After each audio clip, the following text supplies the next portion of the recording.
20 plus 14. Och längst ut Andreas Go 8 plus 12.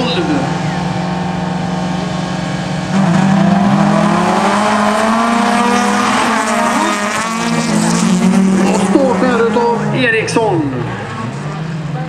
Teamchefen i Sjuntorps biltjänst. Och så kommer även Goth. Han hittar allt mer rätt i sin Saab nu. Det är väl fjärde tävlingen i bilen som han gör. Det finns ju att slipa på också.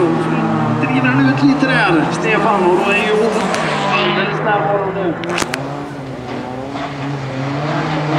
Ytterst går det igen. Det går inte att hålla på så här, Eriksson. Och nu ska vara kvar i inledning. Eller efter 8,76.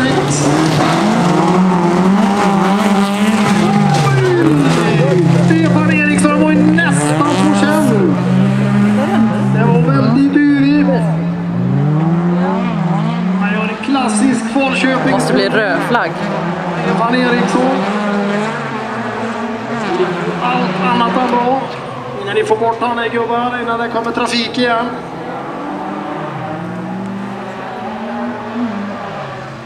Börja med att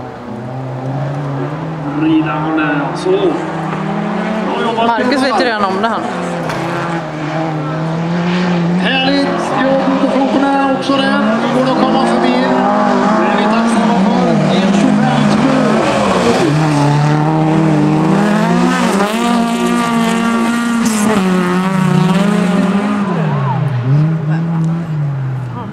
Premiärtävlingen med sin nya bil, Stefan Eriksson. Vad gör du?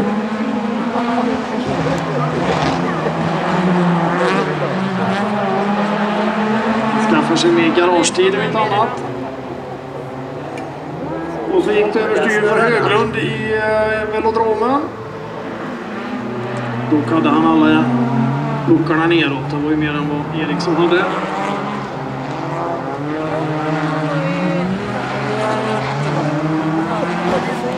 Nej.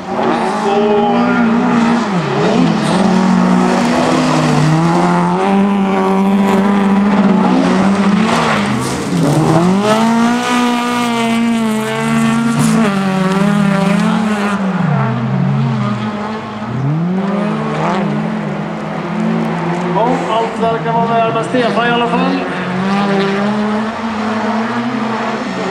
I alla fall rent kroppsligt. Nej. Det är jättehallå. Titta på bilen. Upp för backen och så neråt. För att få flagg då. Andreas Goth. Efter Falcon. Lite väg sporten.